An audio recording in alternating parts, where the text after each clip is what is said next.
ဒီကနေ့ညတပါးသဘင်ခန္ဓာကိုရွှေဘုံတော်သခင်ရှင်တော်မြတ်ဖျား၏မဟာကရုဏာဂုဏ်ကိုအာယုပြုကာတိကျုဖွတ်ဆိုအပ်သောဝန္ဒနာပနာမအာတိတခါထာကိုရွတ်ဆိုပူဇော်ခြင်းဖြင့်စတင်ကြရအောင်ယောကပကောတိဟိပိယပမေယံကာလံကရွန်တော်တိဒုက္ခရာနိခေရံကတောလောကဟိတယာနာထောနမောမဟာကာရုဏိကတတတ္တယောနာထောဝိနိယများစွာတတ္တဝါဤချမ်းသာစီးပွားလိုလားတောင်းတဂုဏ်ပေါင်းခါသဖြင့်နာထမြညာခြင်းရှင်တော်မြတ်ဖရာသည်ကပ္ပကောတိဟိပိဂရေကဘာအရေးအတွက်အသေးချာတို့ဖြင့်တော်လဲအပင်မိယံရေအတွက်တိုင်းတာဖော်ပြခြင်းငါမစွမ်းနိုင်ပါသောကာလံလေးအသင်ချေသိနေကဘာရှိကြသောကာလပတ်လုံးလောကဟိတယတတ္တလောကဤအကျိုးစီးပွားအလို့ငါအတိဒုက္ခရာနိဥ္စာတဲ့ခြေလက်အင်္ဂါမေတ္တာကြီးမှသမိတာနှင့်တထာဇနီစွန်ကြီးကြီးဟုကျက်တိထဝဲငါးသွဲအစုအလုံးခဲရင်သောမှုတို့ကိုကရွန်တော်ဘုရားဖြစ်ရန်ဤတန်ကြိုးကုတ်အထုတော်မူရသည်ဖြစ်၍ခေရန်လက်ချင်းမျက်လုံးအသက်ဆုံးလည်းရဲ့နှလုံးစိတ်ဝံကိုရောဤပြမခြင်းသို့ကတောဘဝတဏ္ဍကျိန်ခံများစွာရောက်တော်မူခဲ့ရရှာလေပြီမဟာကရုဏီကတတတဝါများရင်ဝေတာကဲ့သို့တနာချစ်ခင်မဟာကရုဏာရှင်ဖြစ်တော်မူသောတသနာတသဝိနည်းများစွာတတ္တဝါဤချမ်းသာစီးပွားလိုလားတောင်းတဂုဏ်ပေါင်းခါသဖြင့်နာထပညာထိုရှင်တော်မြတ်ဖရာအားနမောယုတိပြောင်းပြောမှန်ကိုလျော့၍ကရောယုကျိုးရှိခိုးခြင်းသည်အထုဘဝတုစင်စစ်မသွေဖြစ်ပါစေတည်းသာဓုသာဓုသာဓုခန္ဓာနှင့်ဥပါဒာနဲ့ခန္ဓာဘုရားဘာသာဝင်တွေအလုံးလို့ခန္ဓာဆိုတဲ့စကားလုံးကိုလည်းကြားဘူးကြတယ်ဥပါဒာနဲ့ခန္ဓာဆိုတဲ့စကားလုံးကိုလည်းကြားဘူးကြတယ်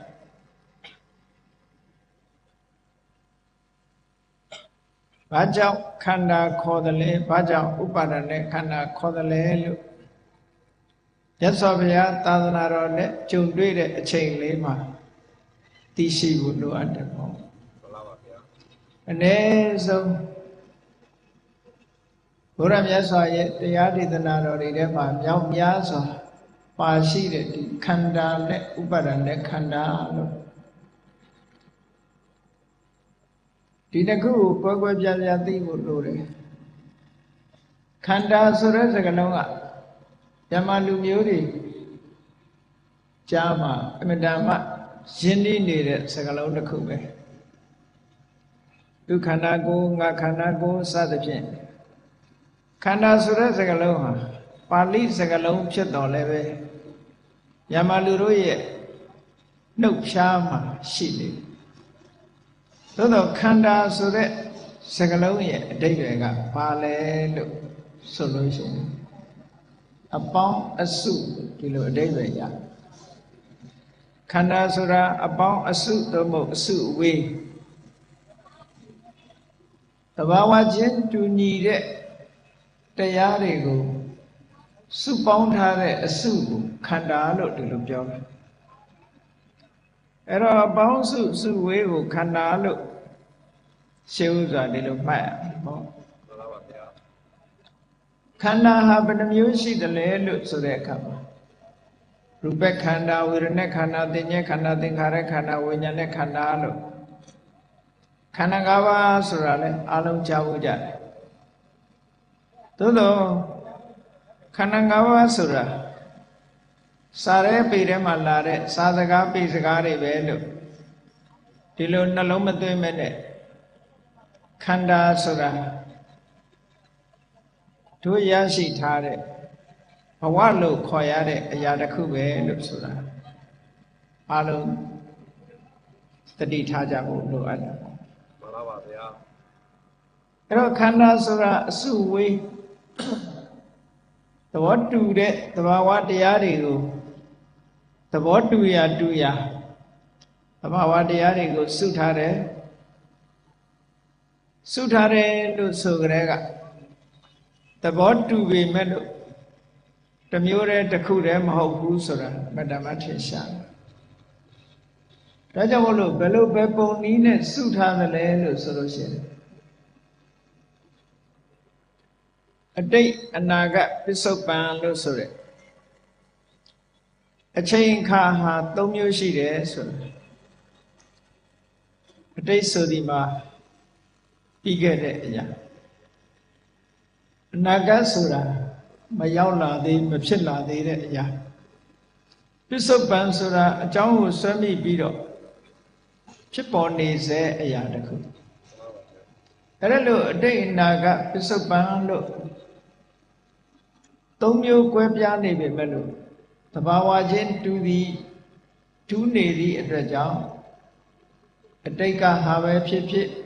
အနာဂတ်ကဟာပဲဖြစ်ဖြစ်ပစ္စုပန်ဟာပဲဖြစ်ဖြစ်တစုတည်းတစ်ပေါင်းနဲ့စုပြီးတော့ခေါ်လိုက်တာလို့အဲ့ဒါခန္ဓာလို့ဒီလိုထိပ်ပဲရတယ်နောက်တစ်ခုကပြောမယ်ဆိုလို့ရှိရင်လူတွေဟာအသီးသီးတဦးနဲ့တဦးမတူညီကြဘူးကမ္ဘာမှာလူဦးရေတန်ပေါင်း6000ကျော်ရှိတယ်ဆိုလို့ရှိရင်တန်ပေါင်း6000ကျော်သောလူတွေဟာကိုယ်ခန္ဓာနဲ့ကိုယ်အသီးသီးရှိနေကြတယ်ဘယ်လိုပဲလူချင်းကွဲပြားပြီးတော့သူခန္ဓာကိုယ်ခန္ဓာဒီလိုကွဲပြားပြီးတော့နေတယ်တန်ပေါင်း6000ကျော်သောလူတွေဟာတဦးကဒါကငါခန္ဓာငါနဲ့သက်ဆိုင်တဲ့ခန္ဓာကိုယ်နဲ့မသက်ဆိုင်တဲ့ခန္ဓာက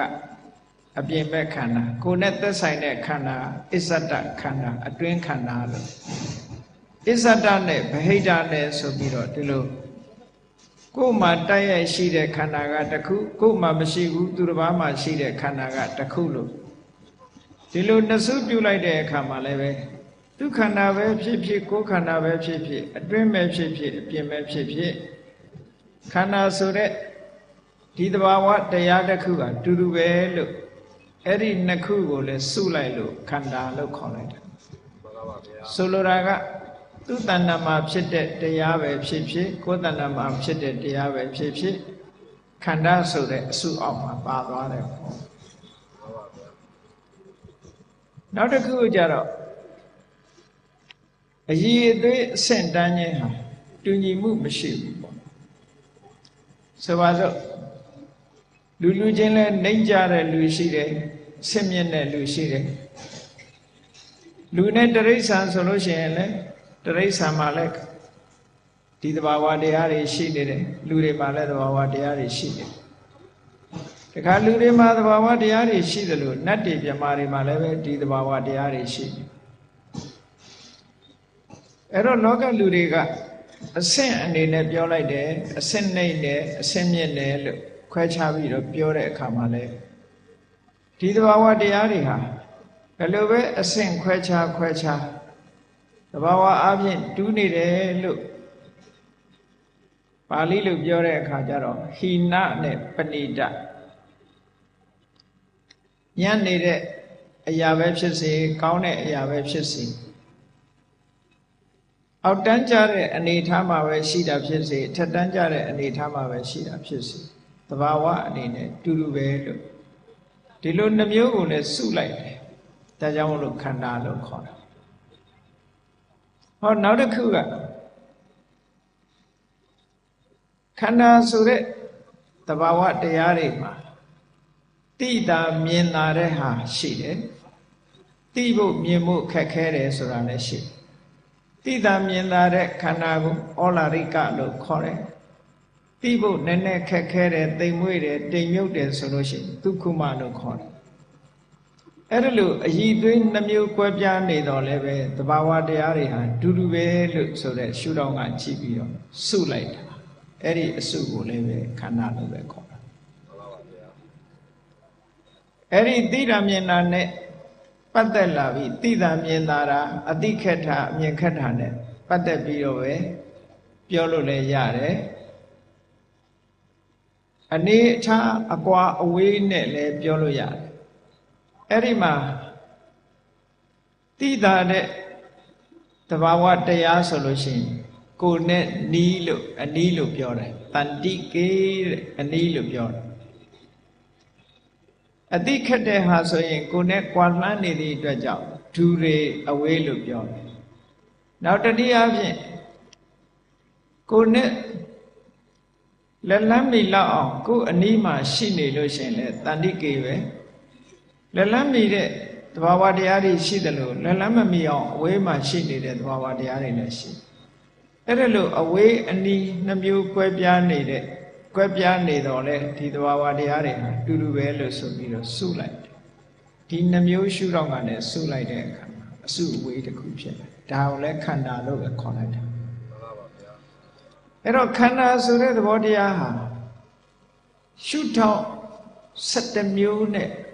ပေါင်းပြီးတော့စုထားတဲ့အရာလို့ပြောတယ်အတိတ်အနာဂတ်ပစ္စုပန်3ခုအစ္ဆဒဗဟိတဟိနပဏိတဩလာရိကဒုက္ခမဒူရေတန္တိကာလို့အလုံးပေါင်းလိုက်တော့7မျိုးရှိတယ်အဲ့ဒီရှုထောင့်7မျိုးဒီလိုကွဲပြားခြားနားနေတော့လည်းပဲသဘာဝအဖြစ်တူတဲ့အရာတွေကိုစုလိုက်တယ်တဲ့အဲ့ဒါလို့စုလိုက်တဲ့အခါမှာအစုဝေးတစ်ခုဖြစ်လာအဲ့ဒီအစုကိုပဲခန္ဓာလို့ဒီလိုပြောတာเนาะမှန်ပါပါဗျာအဲ့တော့ခန္ဓာဆိုတာဘုန်းကြီးတို့တွေနားလည်မှုလွဲမှားနေလို့ရှိရင်ခန္ဓာဆိုတာသဘောတူရာစုပေါင်းထားတဲ့သဘာဝတရားလို့ဒီလိုနားလည်ရမယ်မှန်ပါပါဗျာအဲ့ဒီလိုအစုဝေးနဲ့နားလည်ရမယ့်သဘာဝတရားဟာဘယ်နှမျိုးရှိလဲလို့ဆို5မျိုးရှိတယ်အဲ့ဒါကိုခန္ဓာ5ပါးလို့ခေါ်တယ်လူတွေရဲ့တဏ္ဍာမှာထင်ရှားဖောက်ပြန်တဲ့ပြောင်းလဲသွားတတ်တဲ့အပူကြောင့်ပဲဖြစ်ဖြစ်အေးကြောင့်ပဲဖြစ်ဖြစ်စัจကျင်မဲ့အကြောင်းတစ်ခုနဲ့ဆုံတွေ့တဲ့အခါမှာထင်ရှားပြောင်းလဲသွားတတ်တဲ့သဘောတရားကိုယုတ်လို့ခေါ်တယ်အဲ့ဒီယုတ်လို့ခေါ်တဲ့ဒီသဘာဝတရားဟာအတိတ်ကဟာပဲဖြစ်ဖြစ်အနာဂတ်ဟာပဲဖြစ်ဖြစ်ပစ္စုပန်ပဲဖြစ်ဖြစ်ကိုယ်တဏ္ဍမှာဖြစ်တာပဲဖြစ်ဖြစ်သူတဏ္ဍမှာဖြစ်တာပဲဖြစ်ဖြစ်အောက်တန်းကြတဲ့အရာပဲဖြစ်စေမော်မြတ်တဲ့အရာပဲဖြစ်ဖြစ်တိတာထင်ရှားတဲ့အရာပဲဖြစ်ဖြစ်အတိခက်ပြီးတော့တိမ်မွေးတဲ့အရာပဲဖြစ်စေကိုယ်နဲ့နီးတာပဲဖြစ်ဖြစ်ဝေးတာပဲဖြစ်ဖြစ်ဘယ်ရှုထောင့်ကကြည့်ဒီသဘာဝလက္ခဏာတစ်မျိုးတည်းမို့အားလုံးဟာတူညီတယ်ဆိုပြီးတော့တပေါင်းတည်းရူပခန္ဓာလို့ခေါ်လိုက်တာပဲမှန်ပါပါဗျာအဲ့တော့ရူပခန္ဓာလို့ခေါ်လိုက်ရတဲ့သဘာဝတရားတွေကိုဘုန်းကြီးတို့ကိုယ်တဏ္ဍာမှာမြင်အောင်ကြည့်တတ်ဖို့လိုအပ်တယ်ကိုယ်တဏ္ဍာမှာစာထဲမှာတော့ယုတ်28မျိုးဆိုပြီးတော့ကွဲထားတယ်ခွဲပြထားတယ်အဲ့တော့ကိုယ်တဏ္ဍာမှာလူလို့ဖွဲ့စည်းထားတဲ့လူလို့ထင်မှတ်နေရတဲ့အရာမှာတိတာထင်ရှားတဲ့ရူပခန္ဓာဆိုတာဘယ်တရားတွေလဲဘယ်ဟာတွေကိုခေါ်တာလဲလို့ဆိုရင်လူသားတယောက်အနေနဲ့ဘုန်းကြီးတို့တွေကြည့်ရလူရဲ့ပုံပန်တန်တန်လူရဲ့ခန္ဓာမှာကြည့်လိုက်ရင်အတုံးအခဲဖြစ်နေတဲ့အရာတွေတွေ့ရတယ်နော်အသားဆိုင်ဟာလည်းအတုံးခဲဖြစ်နေတယ်အယိုးကလည်းအတုံးခဲဖြစ်နေတယ်အတုံးခဲဖြစ်နေတဲ့အရာတွေမှန်သမျှမြတ်စွာဘုရားကိုယ်တိုင်ကလည်းစာမင်မွေးညင်းခြေသက်လက်သက်သွားအရေးစတဲ့ဒီအခေါ်အဝေါ်နဲ့ပတ်သက်ပြီးတော့လူခန္ဓာကိုယ်မှာရှိတဲ့အမည်နာမတွေနဲ့ဖော်ပြထားတဲ့ရုပ်ခန္ဓာတွေကိုပထဝီလို့ခေါ်တာပဲအဲ့တော့မှတ်လို့လွယ်အောင်ဘုန်းကြီးတို့ခန္ဓာကိုယ်မှာဥခေါင်းရှိတယ်လက်ရှိတယ် ဝမ်းပိုက်ရှိတယ်ခြေထောက်ရှိအတုံးခဲပုံပန်းတဏ္ဍာဖြစ်နေတာအဲ့ဒီအတုံးခဲပုံပန်းတဏ္ဍာဖြစ်နေတဲ့ဟာကိုသဘာဝရှုထောင့်ကကြည့်လိုက်လို့ရှင်သူ့ကိုပထဝီလို့ခေါ်တယ်အဲ့ဒါလို့စုစည်းနေအောင်ဘယ်သူကစုစည်းပေးထားတာတော့ဆိုတော့အာဘောဆိုတဲ့အစေးတက်ကနေစုစည်းပေးလိုက်တာဒီပုံတရံဖြစ်အောင်အာဘောကနေစုစည်းပေးကြည့်လေမုံဖုတ်တဲ့အခါမှာကြည့်ပေါ့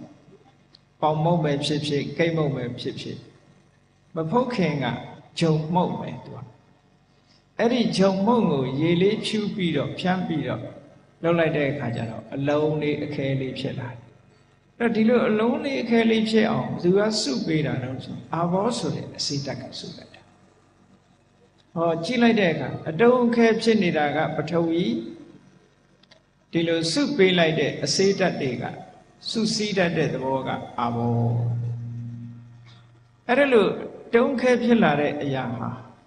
မားမာလာတယ်ရင့်ရင်လာတယ်မားလာအောင်ရင့်လာအောင်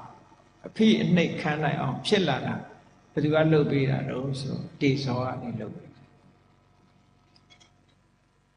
အဲ့ဒါလို့ပုံပန်းတန်တန်လေးမပြတ်အောင်တွန်းကန်ပေးထားတာကဝါယောကတွန်းကန်ပေးထားတာအကယ်၍ဝါယောကတွန်းကန်ပေးထားလို့ရှိရင်ဒီပုံတရံလေးဟာမတည်နိုင်ဘူးအခုလိုစုစုစည်းစည်းတရံပေါ်နေအောင်ဆွဲထားတာအာဘောဝါယောပဲဟောကြည့်လိုက်မယ်ဒါအချမ်းပြင်းရှာကြည့်လိုက်တာပေါ့နော်အချမ်းပြင်းရှာကြည့်လိုက်လို့ရှိရင်ဘုန်းကြီးတို့တွေရဲ့တဏ္ဍမှာမဟာဘုတ်၄ပါးလို့ဆိုတဲ့ထင်ရှားတဲ့ဓာတ်ကြီး၄ပါးကိုတွေ့မှာပဲအဲ့ဒီဓာတ်ကြီး၄ပါးဟာအတိတ်ကဟာပဲဖြစ်ဖြစ်အနာဂတ်ဟာပဲဖြစ်ဖြစ်ပစ္စုပန်ပဲဖြစ်ဖြစ်သူ့တဏ္ဍာမှာဖြစ်တာပဲဖြစ်ဖြစ်ကိုယ်တဏ္ဍာမှာဖြစ်တာပဲဖြစ်ဖြစ်အညံ့ပဲဖြစ်ဖြစ်အကောင်းပဲဖြစ်ဖြစ်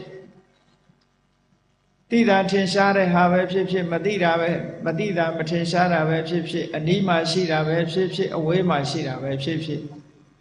ဘယ်လိုအနေထားမျိုးမှာပဲရှိရှိ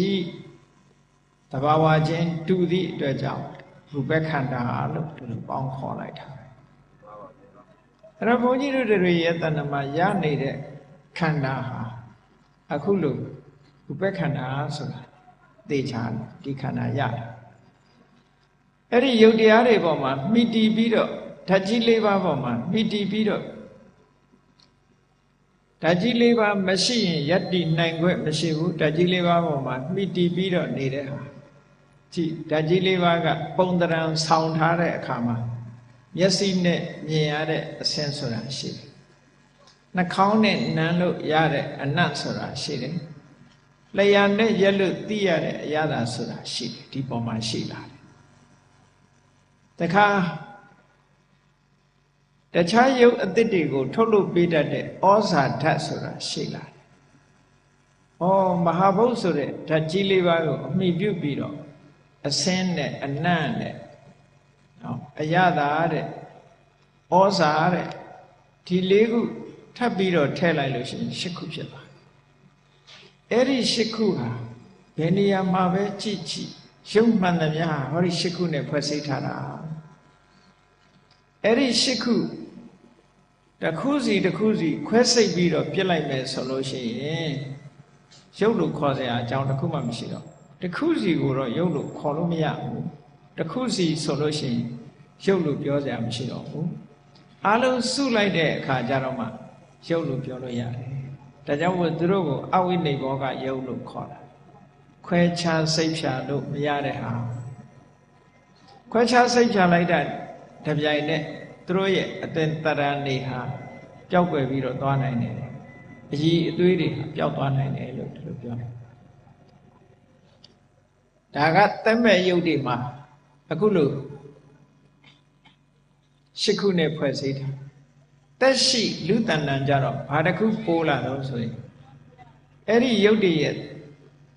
တဘာဝကိုစင်စက်မပြတ်ထပ်ပြီးဖြစ်အောင်ထိမ့်သိမ်းရှောက်ရှောက်ပေးနိုင်တဲ့ဇီဝလို့ခေါ်တဲ့ကံ့ကြောင့်ဖြစ်လာတဲ့ဇီဝိတ္တိတရီအသက်လို့ယုတ်တည်းရဲ့အသက်လို့ခေါ်ရတဲ့ဒါလည်းရှိသေးတယ်အဲ့ဒါထည့်လိုက်လို့ရှိရင်ကိုယ်လူတွေရဲ့တဏ္ဍမှာဟ ဟောဒီကိုခုဟာအခြေခံအပြင်ရှိနေတယ်အဲ့ဒီကိုခုကိုခွဲပြီးတော့ကြည့်လိုက်မယ်ကြည့်ခန္ဓာကိုယ်မှာတခြားနေရာနဲ့မတူပဲနဲ့မျက်နာပေါ်မှာမျက်လုံးဆိုတာပါလာအဲ့မျက်လုံးမှာရှိတဲ့အကြည်ဓာတ်လေးဟာတခြားနေရာမှာရှိတာနဲ့မတူဘူးသူကပြင်မဲ့ကအဆင့်အာယုန်တွေလာပြီးတော့ထင်ဟပ်နိုင်တဲ့နေရာလေးတစ်ခုရှိလာအဲ့ဒီထင်ဟပ်လာနိုင်တဲ့နေရာလေးတစ်ခုဟာလေခုနကပြောတဲ့ရုပ်ကိုးခုနဲ့တွဲပြီးတော့နေတာဖြစ်လို့အဆင့်ဆိုတဲ့ပြင်မဲ့ကမြင်စရာအာယုန်လေးလာပြီးတော့ထင်ဟပ်နိုင်တဲ့နေရာလေးကိုစက္ခုပတာရရုပ်လို့ဆိုပြီးတော့ဖွဲ့စည်းလိုက်တဲ့အခါကျတော့ခုနကရုပ်9ခုနဲ့စက္ခုပတာရနဲ့ပေါင်းလိုက်တဲ့အခါကျတော့10ခုဖြစ်သွားတယ်အဲ့ဒါကိုစက္ခုတတကကလ10ခုလို့ဒီလိုပြောတာเนาะမှန်ပါပါဗျာမျက်လုံးအရက်ပြောမယ်ဆိုရင်တော့မျက်လုံးပဲပြောအဲ့ဒီမျက်လုံးဆိုတဲ့အဲမှာမျက်လုံးဆိုတဲ့အရာဟာဟောဒီ10ခုနဲ့ဖွဲ့စည်းထားတယ်လို့ဒီလိုပြောအဲ့ဒါကိုပဲရူပခန္ဓာလို့ခေါ်တယ်ထို့တူပဲနားမှာအတန်ကိုဖမ်းယူနိုင်တဲ့ဓာတ်သဘောရှိတဲ့နားအကြည်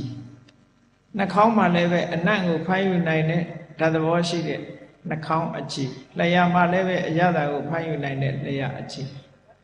ခန္ဓာကိုယ်မှာလည်းပဲအထီးတွေ့ကိုဖမ်းယူနိုင်တဲ့ခန္ဓာကိုယ်ရဲ့အကြည်ဆိုတာအဲ့ဒီအကြည်ယုတ်အာယုံကိုဖမ်းယူနိုင်စွမ်းရှိတဲ့အကြည်ယုတ်လေးတွေသူ့နေရာနဲ့သူပဲရှိတယ်အတန်ကိုဖမ်းယူနိုင်တာခန္ဓာကိုယ်တစ်ခုတည်းမှာနေရာတိုင်းမှာမရှိဘူးနားမှာပဲရှိတယ်နော်အနံ့ကြတော့နှာခေါင်းထဲမှာပဲရှိတယ်တခြားနေရာမှာမရှိဘူးအရသာကြတော့ရှားပေါ်မှာပဲရှိတယ်တခြားနေရာမှာမရှိဘူးလက်ဝါးပေါ်တင်ထားတဲ့တရားဟာချိုးပါမလားချိုးဘူးလက်ဖွားပေါ်တရားတင်ချိုးလည်းမချိုးဘူးစားတင်ကြည့်ရင်လည်းမငံဘူးပေါ့အဲ့တော့ချိုးရငံနေဆိုတဲ့အရသာကိုသိတဲ့နေရာရှားပဲရှိတယ်အဲ့တော့မတူဘူးဆိုတာထင်ရှားတယ်အဲ့ဒီအရသာအာယုံကိုဖမ်းယူနိုင်စွမ်းရှိတဲ့ဒီဇီဝပတာရဆိုတာနေရာမှာပဲရှိတယ်ခန္ဓာကိုယ်မှာလည်းပဲထိလို့သိတဲ့နေရာထိလို့သိတဲ့နေရာဆိုစင်စတစ်ဖြစ်တဲ့နေရာလူရဲ့ခန္ဓာကိုယ်အတွင်းသားတွေကတစ်ခါထိပဲမသိဒါကြောင့်မလို့ဘိုက်ထဲမှာယောဂဖြစ်နေတော်လည်းမသိဘူးနော်နာရကျင်နာကြိုက်တာခဲတာမသိဘူးအာယုံကြောနဲ့ထိလာတဲ့အခါမှာယောဂဖြစ်တယ်ဆိုတာသိကြတယ်ပေါ့အနုဆိုမသိဘူးပေါ့အေးဒါကြောင့်မလို့ခန္ဓာကိုယ်မှာအခုလိုအနေထားတွေဒီပတာရယုတ်5ခုကိုခုနက9ခုတည်းကိုထည့်လိုက်မယ်ဆိုလို့ရှိရင်14ခုဖြစ်မသွားဘူးလားအဲ့ဒီယုတ်တွေကိုရူပခန္ဓာလို့ခေါ်တာပဲဒါကိုယ်တဏ္ဍမှာဒီယုတ်တွေကိုတွေ့အောင်ကြည့်တတ်ဖို့လိုတယ်ပေါ့ရူပခန္ဓာလို့တော့ပြောနေတယ်ဘာတွေပြောမှမသိဘူးလို့ဒီလိုမဖြစ်စေရအောင်ကိုယ်တဏ္ဍမှာရှိနေတဲ့ဒီသဘာဝတရားတွေကိုမြတ်စွာဘုရားကဟောတယ်အဲ့ဒီမှာမျက်စိမှာလာထင်ဟတ်တဲ့အစင်းနားမှာလာပေါ်လာတဲ့အတန်နှာခေါင်းမှာကြားရတဲ့အနက်ရတဲ့အနတ်လျှာမှာလာပြီးတော့သိရတဲ့အရာသာခန္ဓာကိုယ်မှာထိရတဲ့အထိအတွေ့အဲ့ဒီယုတ်တွေထက်လိုက်အထိအတွေ့ဆိုတာကြတော့သူကပြောတာမာတာပထဝီပူရာအေရာတေဇောလှုပ်ရှားတာတွန်းကန်တာဝါယောလို့အဲ့ဒီ၃မျိုးကထိလို့ရတယ်အာဘောဆိုတဲ့အစေးသဘောကစုစည်းတတ်တဲ့သဘောကတော့ထိလို့မရတဲ့အရာဖြစ်တယ်နော်အဲ့ဒီယုတ်တွေထပ်ပြီးတော့ထဲလိုက်တဲ့အခါမှာခုနဓာတ်ကြီး၄ပါးကပြောပြီးသားဖြစ်တဲ့အတွက်ကြောင့်ရူပယုံဆိုတဲ့အစင်းတတ္တယုံဆိုတဲ့အတန်ခန္ဓာယုံဆိုတဲ့အနတ်ရတ္တယုံဆိုတဲ့အရသာအဲ့ဒီ၄ခုထပ်ထည့်လိုက်လို့ရှိရင်18ခုဖြစ်သွားတယ်နော်ဒီလိုခန္ဓာကိုယ်ထဲမှာရုပ်တရားတွေဟာဒီလိုရှိလာ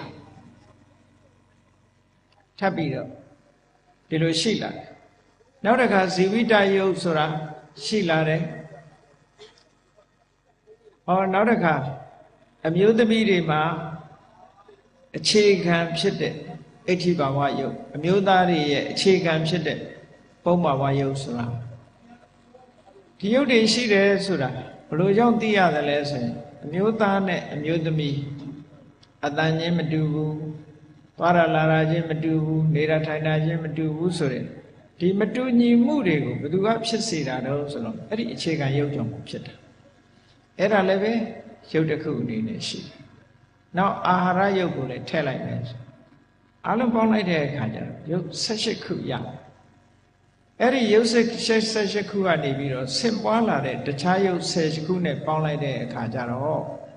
ယုတ်ဟာအားလုံး28ခုအဲ့ဒီ28ခုသောယုတ်တွေကိုရူပခန္ဓာလို့ပြောတယ်အဲ့ဒီ28ခုသောယုတ်တွေဟာကိုယ်တဏ္ဍာမှာပဲအတိတ်ကယုတ်ပဲဖြစ်စေအနာဂတ်ယုတ်ပဲဖြစ်စေပစ္စုပန်ရှိနေတဲ့ယုတ်ပဲဖြစ်စေတူတူပဲဒါကြောင့်မို့ရူပခန္ဓာလို့ဆိုတဲ့စကားလုံးတစ်ခုထဲမှာအကုန်ပေါင်းလိုက်တယ်မိမိတဏ္ဍာမှာဖြစ်တာပဲဖြစ်စေသူတစ်ပါးတဏ္ဍာမှာဖြစ်တာပဲဖြစ်စေညံ့တာပဲဖြစ်စေကောင်းတာပဲဖြစ်စေသိတာထင်ရှားတာပဲဖြစ်စေမသိမသာတိမ်မွေးတာပဲဖြစ်စေနီးတာပဲဖြစ်စေဝေးတာပဲဖြစ်စေဆိုအခြေအနေဘယ်လိုပဲရှိရှိဒီသဘာဝတရားတွေကိုတူညီတဲ့အနေနဲ့စုလိုက်တဲ့အခါကျတော့ရူပခန္ဓာလို့ဆိုတာရတယ်ဒါခန္ဓာနဲ့ပတ်သက်လာတဲ့အခါဘုန်းကြီးတို့တွေမှတ်ရမှာရူပခန္ဓာဆိုတာအဲ့ဒါလေးကိုပြောတာတို့တွေရဲ့တဏ္ဍာမှာဘာတွေရှိတုံးဆိုဟောဒီရူပခန္ဓာတွေရှိနေတဲ့ရူပခန္ဓာတွေကိုသိဖို့လိုတယ်ပေါ့လောကလူတွေကကိုယ့်အိမ်မှာဘာရှိလဲဘာမရှိဘူးလဲတော့သိကြတယ်သို့တယ်ကိုယ့်ဘဝအတွင်းကြသိတဲ့လူကအမတန်မရှာမှန်ပါပါဗျာအဲ့ဒါကြောင့်မလို့ကိုသိဖို့ပို့ပြီးတော့အရေးကြီးတယ်ကိုသိဖို့အရေးကြီးဒုက္ခနာမှာဘာတွေရှိနေလဲဆိုတာကိုသိဖို့လိုအပ်တာအဲ့ဒါကြောင့်မလို့ဝိပဿနာဆိုတာတရားရှာကိုမှတွေ့လို့ဆိုတဲ့အတိုင်းမြတ်စွာဘုရားရဲ့တရားဓမ္မတွေဟာတခြားကိုလိုက်ရှာရမယ့်အရာတွေမဟုတ်ဘူးကိုယ်တဏ္ဍာကိုပြန်ကြည့်ခိုင်းလူတွေကအမြဲတမ်းအပြင်ကိုပဲကြည့်နေတယ်အတွင်းမှာမသိအတွင်းကိုမမြင်ဘူးအပြင်ပဲမြင်နေကြတယ်ပေါ့ရှားတာအမြင်ကိုပဲအပြင်ကိုပဲရှားနေကြတယ်အတွင်းကိုမရှာတတ်ကြဘူးပေါ့ဒါကြောင့်မို့မြတ်စွာဘုရားကအတွင်းကိုလှည့်ကြည့်ခိုင်းတာအတွင်းကိုလှည့်ကြည့်လိုက်တဲ့အခါကျတော့အခုလို့ရူပခန္ဓာဆိုတာပိုင်ပိုင်နိုင်နိုင်သိရှိပြီးတော့လာတယ်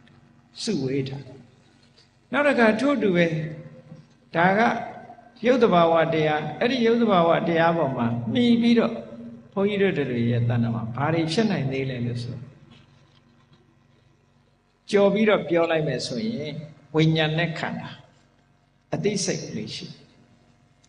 နော်အဲ့ဒီအသိစိတ်ကလေးတွေဆိုပါစို့မျက်စိကအဆင်းအာယုံကိုမြင်လိုက်တာနဲ့တပြိုင်နက်ဘာဖြစ်လဲမြင်သိစိတ်ကလေးဖြစ်လာနားကအတန်ကိုကြားလိုက်တာနဲ့တပြိုင်နက်ကြားသိစိတ်လေးဖြစ်လာနှာခေါင်းကအနံ့ရလိုက်တာနဲ့နံသိစိတ်လျှာကအရသာသိလိုက်တာနဲ့လျက်သိစိတ်ခန္ဓာကိုယ်ကအထီးအတွေ့ကိုရရှိလိုက်တာနဲ့အထီးသိစိတ်ဆို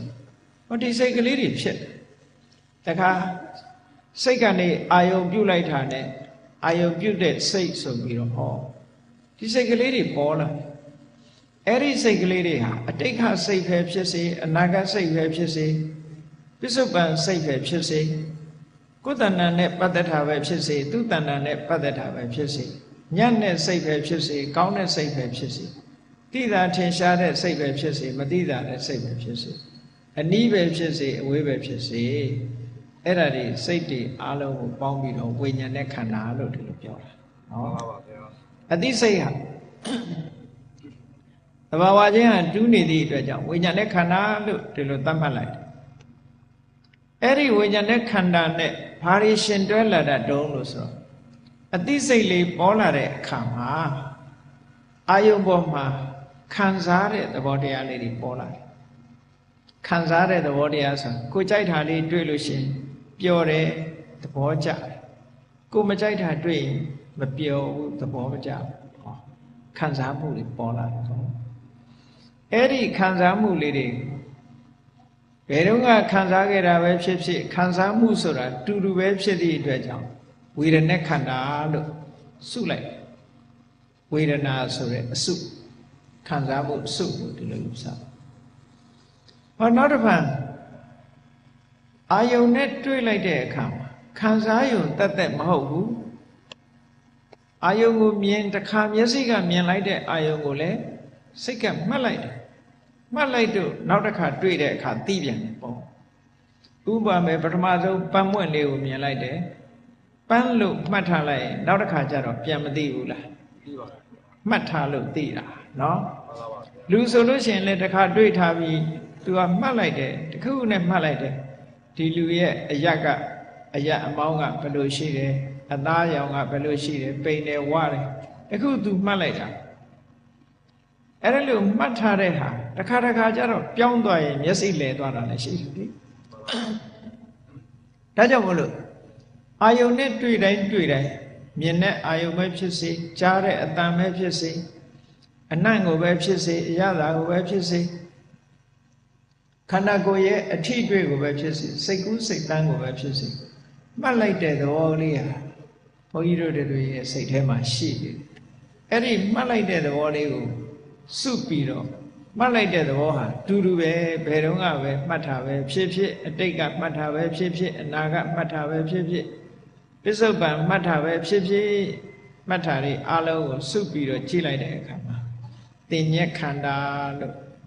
မှတ်သားခြင်းတဘာဝတရားရဲ့အစုဆိုပြီးတော့ဒီလိုတင်ညက်ခန္ဓာလို့ခေါ်တယ်။ဟောသင်္ခါရခန္ဓာရောက်လာတဲ့အခါကျစိတ်ဆောင်မှုကိုဥတည်ပြီးတော့ပြောတာစိတ်တွေရဲ့တဘာဝတရားအာယုံလေးတစ်ခုတွေ့ပြီးလို့ရှိရင်အဲ့ဒီအာယုံကကိုကြိုက်တဲ့အာယုံဆိုလို့ရှိရင်နောက်ထပ်တွေ့ဖို့မကြိုးစားဘူးလားကြိုးစားလားကိုမကြိုက်တဲ့အာယုံဆိုလို့ရှိရင်ရှောင်ဖယ်ဖို့ကြိုးစားလားအဲ့ဒီကြိုးစားမှုတွေတွေးတောမှုတွေလိုချင်မှုတွေမုန်းတီးမှုတွေစတဲ့တဘာဝမျိုးစုံအဲ့ဒီတဘာဝမျိုးစုံဟာဘယ်ခါပဲဖြစ်ဖြစ်စိတ်ရဲ့လှုပ်ရှားမှုတွေဖြစ်သည့်အတွက်ကြောင့်သူတို့ကိုသင်္ခါရခန္ဓာလို့ဖွဲ့စည်းလိုက်တယ်။ဟောအလုံးပေါင်းလိုက်တဲ့အခါကျတော့ဘုန်းကြီးတို့တွေရဲ့တဏ္ဍာမှာရှိတဲ့ခန္ဓာ၅မျိုးရူပခန္ဓာဝေဒနာခန္ဓာသင်္ညက်ခန္ဓာသင်္ခါရခန္ဓာဝိညာဉ်ခန္ဓာအဲ့ဒီခန္ဓာ၅ပါးကဒီလိုသိအောင်ပထမကြိုးစားအထုတ်ရ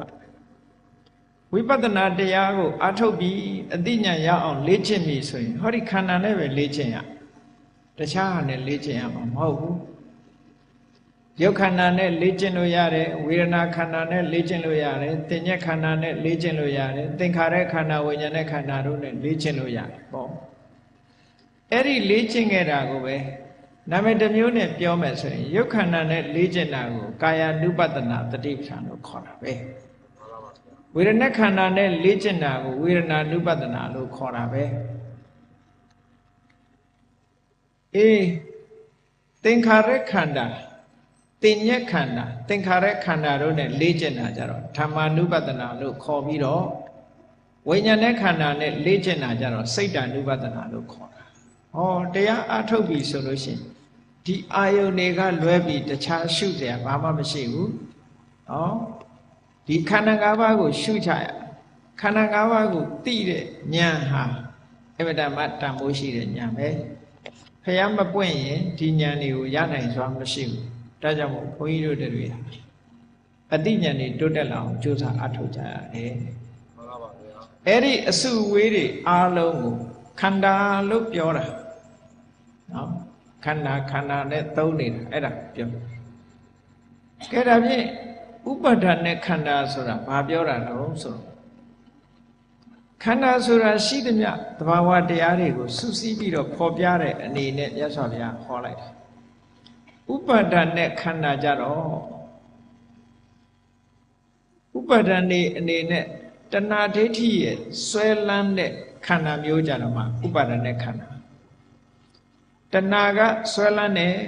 ဒိဋ္ဌိအမြင်နဲ့ဆွဲလန်းတယ်ဆွဲလန်းမှု2မျိုးရှိတယ်နော်ဥပါဒံ2မျိုးရှိတယ်အဲ့ဒီ2မျိုးရဲ့အာယုံဖြစ်တဲ့ခန္ဓာဆွဲလန်းခံရတဲ့ခန္ဓာဆိုပါစို့လူတွေကဆွဲလန်းတယ်ဆိုတာဘာကိုဆွဲလန်းတာတော့ဆိုခုနကခုတ္တဏမှာဖြစ်တဲ့ရူပခန္ဓာကိုလည်းဆွဲလန်းတယ်ဝေဒနာခန္ဓာသင်္ညက်ခန္ဓာသင်္ခါရခန္ဓာဝိညာဉ်နဲ့ခန္ဓာဒီခန္ဓာတွေကိုဆွဲလန်း ဆွဲလန်းလို့တဏှာအမြင်နဲ့ကြည့်မယ်ဆိုလို့ရှိရင်ရူပခန္ဓာဆွဲလန်းတာဘယ်လိုဆွဲလန်းလဲငါမျက်စိငါနာငါနှာခေါင်းငါရှာဟောဒီလိုဆွဲလန်းတာနော်ငါဟာလို့ဒီလိုထင်လားဒါတွေကိုစုပေါင်းပြီးတော့လဲငါလို့ဒီလိုထင်လားဆွဲလန်းမှုတွေပဲငါလို့ထင်တဲ့အစွဲဟာဒိဋ္ဌိဆွဲငါဟာလို့ထင်တဲ့အစွဲဟာတဏှာဆွဲ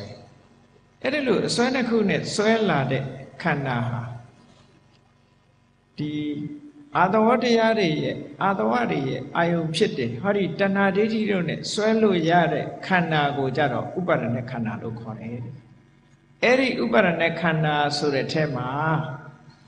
ရူပခန္ဓာမှန်သမျှတော့ဆွဲလို့ရတာကြီးပဲဆွဲလို့မရတဲ့ခန္ဓာဆိုတာတခုမှမရှိဘူးနော်တဏှာအမြင်ဒိဋ္ဌိအမြင်နဲ့ဆွဲတယ်ဆိုတာကိုယ်ခန္ဓာကိုယ်လည်းဆွဲတာပဲသူတစ်ပါးခန္ဓာကိုလည်းဆွဲတာပဲ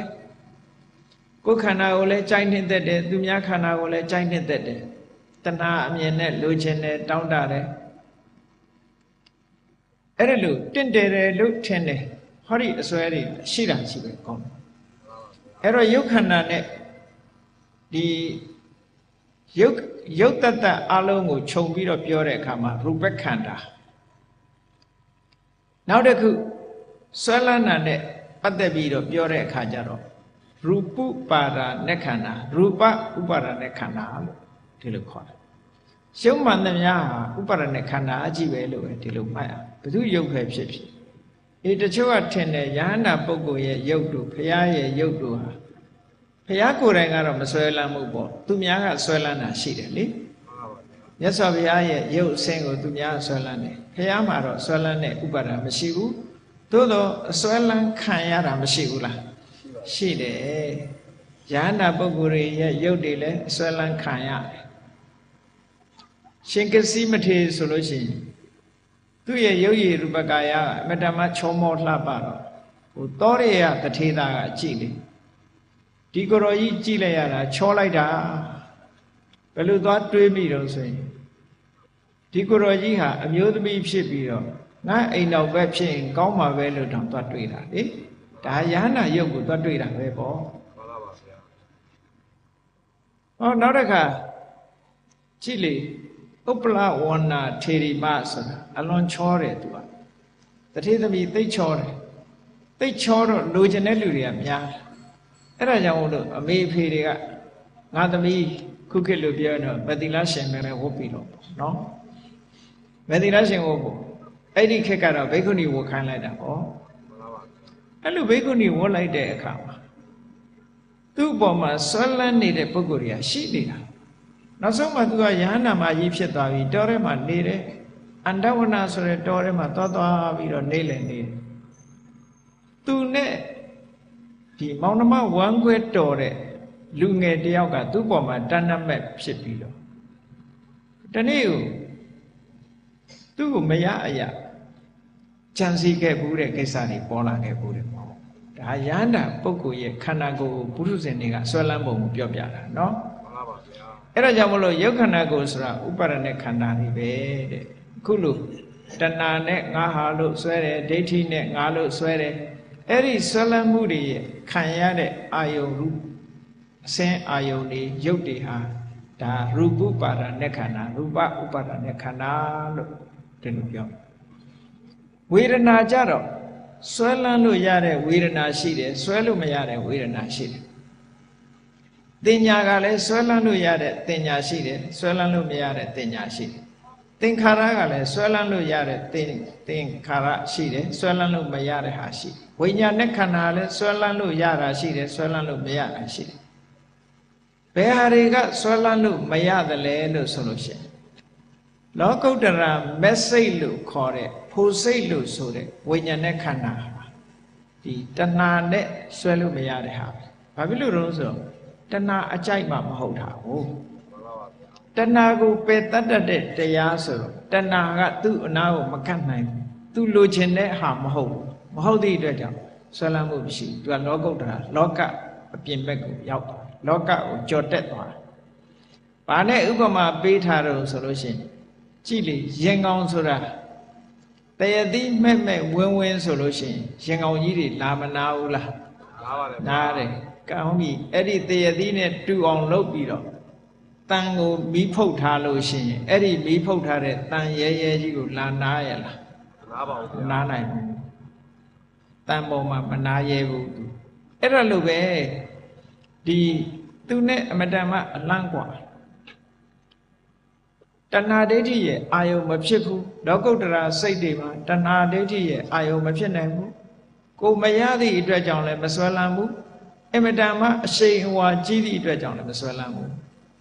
ထို့တူမက်စိတ်ဖို့စိတ်နဲ့ရှင်တွဲလာတဲ့ခံစားချက်တွေဝေဒနာမက်စိတ်ရှင်စိတ်နဲ့မက်စိတ်ဖို့စိတ်နဲ့ရှင်တွဲလာတဲ့သင်ညာမှတ်သားချက်တွေမက်စိတ်ဖို့စိတ်နဲ့ရှင်တွဲလာတဲ့သင်္ခါရလို့ဆိုတဲ့စိတ်ဆော်ချက်တွေအဲ့ဒါတွေဟာတဏှာဒိဋ္ဌိတို့ရဲ့ဆွဲလန်းလို့ရတဲ့အရာတွေမဟုတ်သည့်အတွက်ကြောင့်သူတို့ကိုဥပါဒณะခန္ဓာထဲမှာမထည့်ဘူးအဲ့တော့ဥပါဒณะခန္ဓာဆိုတာလောကီစိတ်နဲ့ထိုလောကီစိတ်မှာရှင်ပြီးတော့ဖြစ်တဲ့ဝေဒနာတင်ညာသင်္ခါရတွေကိုဥပါဒณะခန္ဓာလို့ဒီလိုပြောတာမှန်ပါပါဗျာအေးနှစ်ခုပေါင်းကြည့်လိုက်တဲ့အခါရူပခန္ဓာလို့ဆိုတာအလုံးကိုခြုံပြီးတော့ပြောတာအစုသဘာဝတရားမှန်သမျှကိုအကျွင့်ကြံမရှိအောင်စုလိုက်လို့ရှိရင်ခန္ဓာအဲ့ဒီသဘာဝတရားတွေကဥပါဒံနဲ့ဆွဲလို့ရတဲ့ဥပါဒံရဲ့အာယုဖြစ်နိုင်တဲ့ခန္ဓာကိုကြတော့ဥပါဒณะခန္ဓာလို့ဒီလိုသုံးတာဒါဖြင့်ဒီလိုနှမျိုးဘာဖြစ်လို့သုံးရသလဲလို့ဆိုလို့ရှိရင်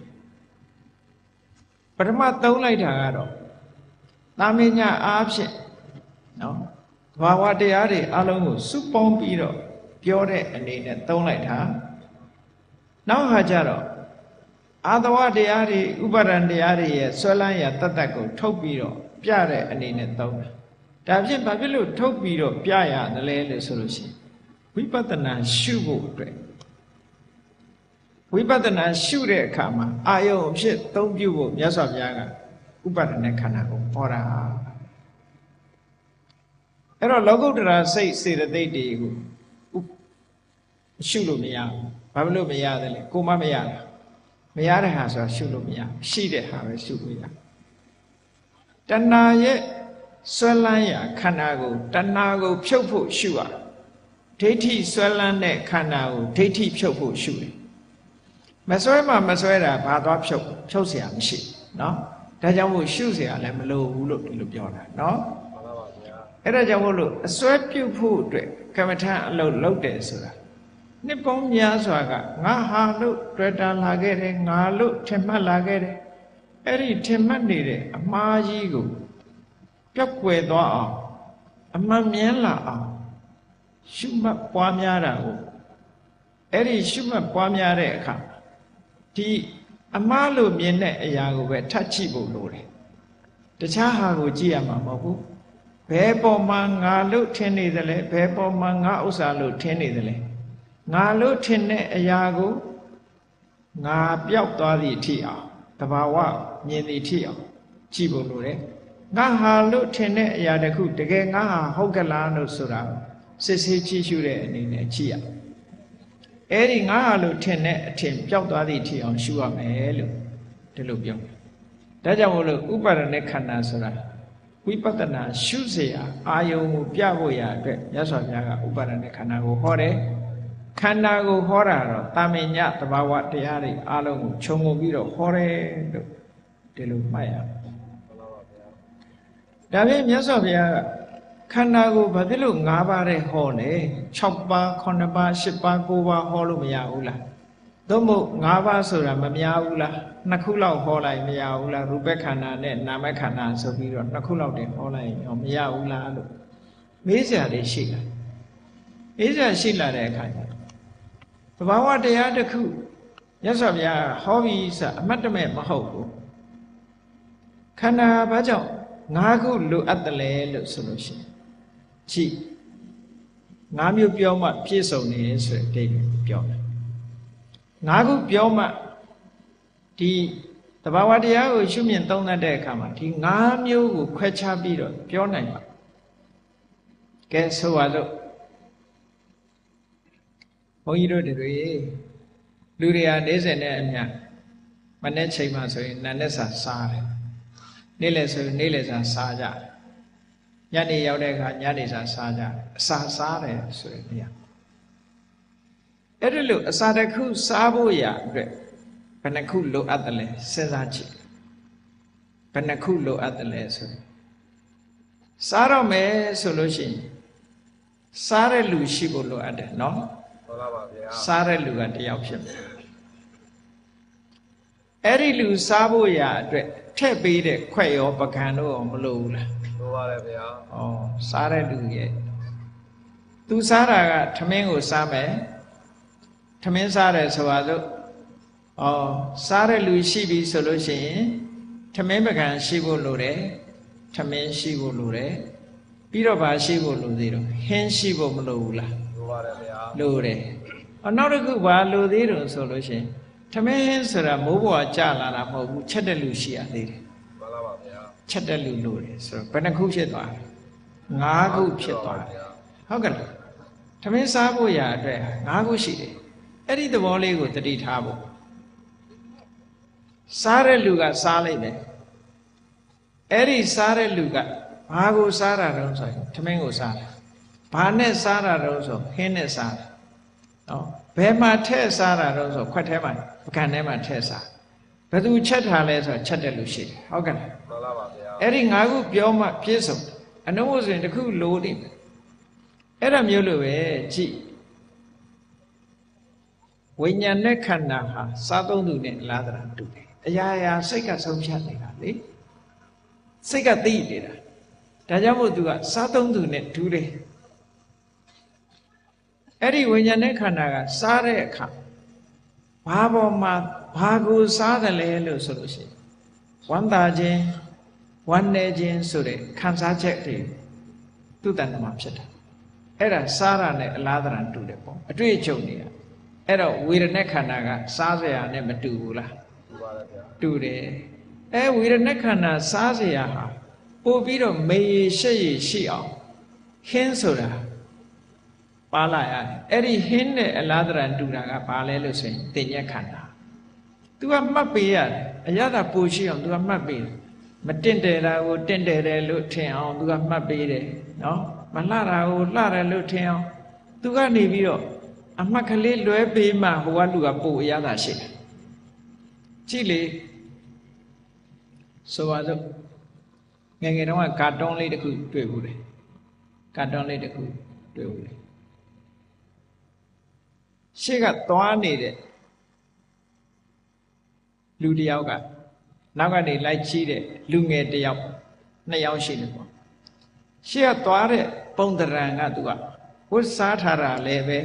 အမျိုးသမီးဝတ်စားထားတဲ့ပုံစံမျိုးပဲအမျိုးသမီးအသွင်တန်တာ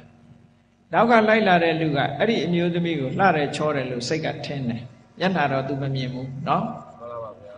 ညနာတော့သူမမြင်ဘူးသို့တော့သွားတာလာတာအမူအရာကိုကြည့်ပြီးတော့အမျိုးသမီးငယ်ငယ်ပဲလို့စိတ်ကထင်းတယ်ဘာလို့လဲဆိုတော့သူကခုခေတ်လို့ဆိုလို့ရှိရင်စာလိုက်ပေးတယ်ပေါ့နော်မှန်ပါပါကာတွန်းရေးထားတာကိုပြပြတာပါငယ်ငယ်တော့အဲ့ဒါစာပေးတဲ့ကာတွန်းလေးတစ်ခုတွေ့ဘူးတယ်အဲ့တော့စာလိုက်ပေးတဲ့အခါကျတော့အနန္တလက်ရောက်ရောဟိုကလှည့်ကြည့်တဲ့အခါကျတော့နှကမ်းမွေးကြီးနဲ့ဖြစ်အဲ့ဒီကျတော့စာလွတ်ကျသွားတယ်ကာတွန်းထဲမှာပြထားတာ height ဆိုပြီးတော့စာလွတ်ကျသွားတယ်ကကြည့်လေ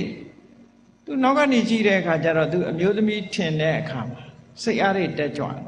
အဲ့ဒါဘယ်သူကထင်ခိုင်းတာလဲတင်ညာထင်နေတာဟုတ်ကဲ့လားမှန်ပါပါသူ့ကိုပြန်လှည့်ကြည့်လိုက်တဲ့အခါနှကမ်းမွေးနေဆိုယောက်ျားဖြစ်နေဟောဝေဒနာခံစားချက်ကိုဘယ်သူကအားဖြည့်ပေးနေတယ်လဲဆိုရင်တင်ညာကအားဖြည့်ပေးနေတာလှတယ်ချောတယ်လို့ဆိုတာတင်ညာကထင်မှတ်ပေးအကယ်၍တင်ညာကအတုပတင်ညာမလှဘူးမချောဘူးမမြဲဘူးဆိုတဲ့အမှတ်တင်ညာတွေရှိနေမယ်ဆိုရင်ဝေဒနာခံစားမှုကရှိပါမလားရှိတယ်မရှိနိုင်ဘူးဒါကြောင့်မို့လို့တင်ညာကဟင်းလျာနဲ့အလန်းတူတာထမင်းပိုးကိုမိန်စေတယ်စားစရာကိုပို့ပြီးတော့မိန်စေတယ်လို့ငြိမ်ရှက်စေတယ်ဆိုတော့ကြည့်ထမင်းစားတာ ခွက်ထဲမှာထဲစားတယ်လို့အဲ့ဒီဝေဒနာတင်ညာတော့ဘယ်ပေါ်မှာဖြစ်ပေါ်လာတာတော့ဆိုရုပ်ခန္ဓာပေါ်မှာဖြစ်တယ်ဒါကြောင့်မို့ရုပ်ခန္ဓာကိုယ်ကြီးကသမင်းခွက်နဲ့သမင်းမကန်နဲ့အလားတန်တူတယ်ချက်ပြုတ်သူကတော့သင်္ခါရခန္ဓာပဲပြုပြင်စီမံပေးတာသူကစိတ်ကူးပေးတယ်တွေးပေးတယ်လှုပ်ပေးတယ်သူကအကုန်လုံးသင်္ခါရဆိုတာဟောအဲ့ဒါကြောင့်မလို့ပေါင်းလိုက်မယ်ဆိုလို့ရှိရင်ဥပမာလေးခန္ဓာ၅ပါးလို့ဘာကြောင့်ဟောရတယ်လဲလို့ဆိုရင်ကြည့်သမင်းပကံနဲ့ရူပခန္ဓာနဲ့တူတယ်သမင်းနဲ့ဝေဒနာခန္ဓာနဲ့တူတယ်ဟင်းလျာနဲ့တင်ញက်ခန္ဓာနဲ့တူတယ်ချက်ပြုတ်သူနဲ့သင်္ခါရခန္ဓာနဲ့တူတယ်စားသုံးသူနဲ့ဝိညာဉ်နဲ့ခန္ဓာတူတယ်ဒါကြောင့်မလို့ဘုန်းကြီးတို့တွေရဲ့တဏ္ဍာမှာပြည့်စုံအောင်လို့မြတ်စွာဘုရားခန္ဓာ၅ပါးလို့ပြောတာနော်မှန်ပါပါဗျာအဲ့ဒီခန္ဓာ၅ပါးရှိနေလို့ရှိရင်တန်တရားထဲမှာသွားလျောခုနဒီခန္ဓာ၅ပါးပေါ်မှာတဏှာအမြင်တွေနဲ့တဏှာအတွေ့တွေနဲ့ဆွဲလန်းနေမယ်ဒိဋ္ဌိအမြင်တွေနဲ့ဆွဲလန်းနေမယ်ဆိုလို့ရှိရင်ရှိတန်တရားကြီးမှာတမိတ်တမောဒီခန္ဓာပြီးရင်နောက်ခန္ဓာနောက်ခန္ဓာပြီးရင်နောက်ခန္ဓာနဲ့မဆုံးနိုင်တဲ့တန်တရားခရီးကိုရှောက်လန်းခဲ့ကြတယ်ဒီတဘာဝတရားတွေကိုအမှန်တိုင်းမသိဘူးဆိုရင်နောက်အနာဂတ်လည်းပဲမဆုံးနိုင်တဲ့တန်တရားကြီးတွေမှာရှောက်လန်းနေကြရအောင်ပါပဲရှောက်လန်းနေဆိုတာတက်တက်တာရှောက်လန်းရတာမဟုတ်ဘူးတခါတရံကြတော့အလွန်ဒုက္ခရောက်တယ်ငရဲရောက်သွားရင်လွန်ဒုက္ခရောက်တယ်တရိစ္ဆာန်ဖြစ်သွားရင်လွန်ဒုက္ခရောက်တယ်ပြိတ္တာဖြစ်သွားရင်လွန်ဒုက္ခရောက်တယ်အေးနတ်ဖြစ်တဲ့အခါနည်းနည်းသက်သာပဲဗြဟ္မာဖြစ်တဲ့အခါမှာသက်သာတယ်လူဖြစ်တဲ့အခါသက်သာတယ်ဒါပဲရှိတယ်သို့တော်လည်းသက်သာတယ်လို့ဆိုတိုင်းတတ္တဝါဖြစ်လာပြီဆိုရင်နောက်ဆုံးမှာသိခြင်းဆိုတာ ਨੇ ဆုံးသတ်မှာရှိပဲဟုတ်ကဲ့လားမှန်ပါပါဗျာအားလုံးဟာသိဆုံးခြင်းမှာပဲဆုံးသတ်ရမှာဆိုတော့ကျင့်တတ်เสียတခုမှမကောင်းဘူးခိုင်မာတာတခုမှမရှိဘူးအဲ့ဒါကြောင့်လို့မြတ်စွာဘုရားကတရားရှုတဲ့အခါမှာလည်းအခုလိုပြည့်ပြည့်စုံစုံတဘာဝတစ်ခုခန္ဓာ၅ပါးလို့ဆိုပြီးပြည့်ပြည့်စုံဟောတယ်နောက်ဥပမာတစ်ခုနဲ့ကြည့်ကြအောင်ဆိုဘာဖြစ်လို့ခန္ဓာ၅ပါးလို့မြတ်စွာဘုရား၅ခဏနဲ့ဟောရတယ်ချဲထိုးခြင်းတဲ့လူတွေက၅နဲ့သွားထိုးမနေနဲ့ခန္ဓာ၅ပါးလို့ဟောတာကြည့်မြတ်စွာဘုရားကပြည့်စုံအောင်ဟောထားတယ်ခန္ဓာ၅ပါးမှာဥပမာတစ်ခုပြောရအောင်လောကလူတွေနေမကောင်းထိုင်မသာရှိလာပြီဆိုရင်ဘယ်လိုသတ်မှတ်လဲလူနာလို့သတ်မှတ်တယ်ဟုတ်လားမှန်ပါပါဗျာလူနာရှိတယ်ဟောလူနာရှိလို့ရှိရင်အဲ့ဒီလူနာဆေးကုတဲ့နေရာရောမရှိရဘူးလားရှိရပါတယ်ရှိရတယ်အဲ့ဒါကဆေးရုံပေါ့နော်မှန်ပါပါဗျာအဲ့ဒီလိုလူနာရှိတယ်ဆေးရုံရှိတယ်ပြီးတော့သူ့မှာလူနာလို့ခေါ်ခံရလောက်အောင်ယောဂရောမရှိဘူးလားရှိပါတယ်ဗျာယောဂလည်းရှိတယ်အဲ့ဒီယောဂဖြစ်ပေါ်လာခြင်းရဲ့အကြောင်းတရားရောမရှိဘူးလားရှိပါတယ်ရှိတယ်အဲ့ဒီယောဂတွေဖြစ်လာရတာဖြစ်လာတဲ့ယောဂဝေဒနာတွေကမပြောက်ဖဲနဲ့တိုးနေတာသူမတည့်တာတွေစားတာရောမရှိနိုင်ဘူးလားရှိရပါတယ်ရှိတယ်ဟောပေါင်းလိုက်ရင်၅ခုရှိတယ်ဟောလူမမာရဲ့ဆေးရုံရဲ့ယောဂရဲ့ယောဂဖြစ်ခြင်းရဲ့အကြောင်းရင်မတည့်တာစားတာ၅ခုဖြစ်တယ်အဲ့တော့အဲ့ဒီနေရာမှာလူနာဆိုတာဘယ်သူကိုပြောတာလဲလို့ဆိုဝိညာဉ်နဲ့ခန္ဓာကိုပြောတယ်ဝိညာဉ်နဲ့ခန္ဓာလူနာယောဂဆိုတာဘယ်သူကိုပြောတာလဲဆိုဝေဒနာခန္ဓာယောဂဖြစ်ခြင်းအကြောင်းကဘာလဲဆိုရင်တင်ញက်ခန္ဓာသူကလွယ်လွယ်မမမှတ်တာမို့တင်ញက်ခန္ဓာမတည့်တာစားတယ်ဆိုတာသင်္ခါရခန္ဓာအဲ့ဒီယောဂဝေဒနာရဲ့ယောဂရှိသူလူနာရဲ့နေထိုင်ရာဆေးရုံလို့ပဲပြောပြောလူနာယုံလို့ပဲပြောပြောဟိုရှိတုန်းကတော့လူနာယုံလို့ခေါ်တယ်အဲ့ဒါပိုကောင်းတယ်နော်မှန်ပါပါမင်းတို့မဲ့လက်ထက်တုန်းကလူနာယုံလို့ခေါ်တာပဲအဲ့ဒါလူနာယုံနဲ့လူအိုယုံနဲ့အဲ့လိုခေါ်တယ်အခုတော့နာမည်လေးတွေကလှသွားတယ်ဘိုးဘွားရိတ်တာတဲ့နာမည်လေးကတော့သူတိတာသွားတယ်ဆေးရုံဆိုတော့လေလှလှပပဖြစ်သွားတယ်ပေါ့နော်မှန်ပါပါအဲ့တော့လူနာနေတဲ့နေရာရူပခန္ဓာလူနာနေတဲ့နေရာဟောအဲ့ဒီရှုထောင့်ကကြည့်လိုက်မယ်ဆိုလို့ရှိရင်လည်းပဲခန္ဓာ၅ပါးပဲဟောရမှာပဲ၅ခုပြောမှပြည့်စုံတယ်ကဲနောက်တစ်ခုပြစ်မှုတစ်ခုနဲ့ပတ်သက်ပြီးတော့ကြည့်ကြအောင်ပြစ်မှုကျူးလွန်တဲ့လူတယောက် ကြည့်ပြစ်မှုကျူးလွန်တဲ့လူတစ်ယောက်တစ်ခုရှိတယ်ဟုတ်ကဲ့ပြစ်မှုကျူးလွန်တယ်ပြစ်မှုကျူးလွန်တဲ့လူကိုဖမ်းဆီးပြီးတော့ရိုက်နဲ့စစ်မေးတာတွေပဲမလုပ်ဘူးလားလုပ်ပါတယ်ဗျာညှင်းဆဲခံရအပြစ်ဆိုတာသူ့မှာမရှိဘူးလားရှိတယ်အဲ့ဒီရိုက်နဲ့စစ်ဆေးမှုကိုပြုလုပ်တယ်ဆိုတာရောမရှိဘူးလားရှိပါတယ်ရှိတယ်ထောင်ချတဲ့နေရာရောမရှိဘူးလားရှိပါတယ်ဗျာ၅ခုရှိတယ်အဲ့ဒါကြောင့်မို့လို့အဲ့ဒီရှုထောင့်ကနေကြည့်ပြီးတော့လည်းပဲရူပခန္ဓာကိုထောင်လို့ပြောတာဝေဒနာခန္ဓာကိုညှဉ်းပန်းနှိပ်စက်မှုဟုတ်တယ်ဗောဒုက္ခဖြစ်ဒုက္ခဝေဒနာဆိုညှဉ်းပန်းနှိပ်စက်တဲ့သဘောပဲညှဉ်းပန်းနှိပ်စက်တဲ့သဘောပဲတင်ညက်ခန္ဓာအပြစ်တွေကိုပြုလုပ်ထားတယ်အလားတရာတူတယ်အပြစ်နဲ့အလားတရာတူတယ်အဲ့ဒီအပြစ်ကိုညှဉ်းပန်းနှိပ်စက်မှုကိုပြုတာသင်္ခါရခန္ဓာတူတယ်အပြစ်ကိုပြုလုပ်သူကတော့ဝိညာဉ်နဲ့ခန္ဓာနဲ့တူတယ်လို့အဲ့ဒီရှုထောင့်ကနေကြည့်ပြီးတော့လည်းပဲမြတ်စွာဘုရားခန္ဓာ၅ပါးကိုဟောတယ်အဲ့ဒီခန္ဓာဟာဘုန်းကြီးတို့တွေကိုယ်နဲ့အနိစ္စဆုံးဖြစ်နေတဲ့ဒီခန္ဓာတွေကိုတဘာဝအနေနဲ့သုတ္တမယဉာဏ်အနေနဲ့ဟောဒီခန္ဓာလေးကိုမသိဘူးလို့ဆိုလို့ရှိရင်ဘုရားပွင့်နာနဲ့ကြုံရပြီးတော့သိသိလိုက်တာလေးကိုမသိဘူးဆိုလို့ရှိရင်ဘုန်းကြီးတို့တွေဟာလူဖြစ်ကျိုးပဲနှက်နိုင်မလဲမှန်ပါဗျာကလျာဏပုထုဇဉ်ဆိုတဲ့ပုထုဇဉ်ဖြစ်အောင်တော့အစစ်မြင့်တဲ့ပုထုဇဉ်မျိုးမဖြစ်ဖ ೇನೆ အန္တပုထုဇဉ်ဘာမှမမြင်လိုက်ရတဲ့မျက်စိနှကွင်းအလင်းမရတဲ့ပုဂ္ဂိုလ်ဘာမှမသိလိုက်တဲ့ပုထုဇဉ်မျိုးနဲ့ဘဝတွေဟာအဆုံးသတ်ခဲ့တာများလာပြီကိုယ့်အကြောင်းကိုမသိတဲ့လူတွေကအများကြီးပဲလူတွေကထင်တယ်ကိုယ့်အကြောင်းကိုသိတာပေါ့လို့ထင်တယ်သိတာပေါ့သူဘာသိလဲဆိုလို့ရှိရင်သူ့နာမည်ကဘသူသူ့အမေကဘသူအဖေကဘသူဒါတော့ပဲသိတာပေါ့မှန်ပါပါဗျာသိရင်တော့အဲ့ဒါဟာမျိုးပဲသိတာသို့တော့အခုလို့ငါရဲ့ဘဝခန္ဓာတွေနဲ့ဖွဲ့စည်းထားတယ်အခုလို့ခန္ဓာတွေရှိတယ်ဆိုတာသိပါမလားလူတိုင်းမသိဘူးเนาะလောကမှာသိတဲ့လူကများသလားမသိတဲ့လူကများသလားဆိုမသိတဲ့လူတွေကများတာပဲအဲ့ဒါကြောင့်မလို့သိအောင်ကြိုးစားတဲ့နဲ့လို့ဒီလိုဆိုလို့ခန္ဓာနဲ့ဥပါဒณะခန္ဓာဒီနှစ်ခုကဥပါဒณะခန္ဓာကိုရှုမှတ်ပွားများပြီးတော့ဘုန်းကြီးတို့တွေအသိဉာဏ်ရအောင်ကြိုးစားရမယ်ဒါဖြင့်ကောင်းပြီရူပခန္ဓာကိုဘယ်လိုပုံသဏ္ဍာန်နဲ့ဘုန်းကြီးတို့မြင်အောင်လုပ်ရရုပ်တရားတွေကိုယ်ရုပ်ကိုကြည့်ပေါ့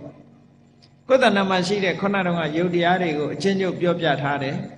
အဲ့ဒီကိုယ်ရုပ်တွေနဲ့ပတ်သက်ပြီးတော့အမြင်တစ်ခုပြောင်းဖို့လိုတယ်ဘုန်းကြီးတို့တွေကကိုယ့်ရုပ်လေးကိုလှတယ်လို့ပဲမြင်တယ်တင့်တယ်တယ်လို့ပဲမြင်တယ်ဘယ်သူမှယွန်စရာကောင်းတယ်လို့မမြင်ဘူးနော်မှန်ပါပါဗျာယွန်စရာကောင်းတာပဲပဲလို့ယွန်စရာကောင်းတယ်လို့မမြင်ဘူးဆိုပါစို့စာလို့ပြောလို့ရှိရင်အတုပလို့မမြင်ဘူးတုပလို့ပဲမြင်တယ်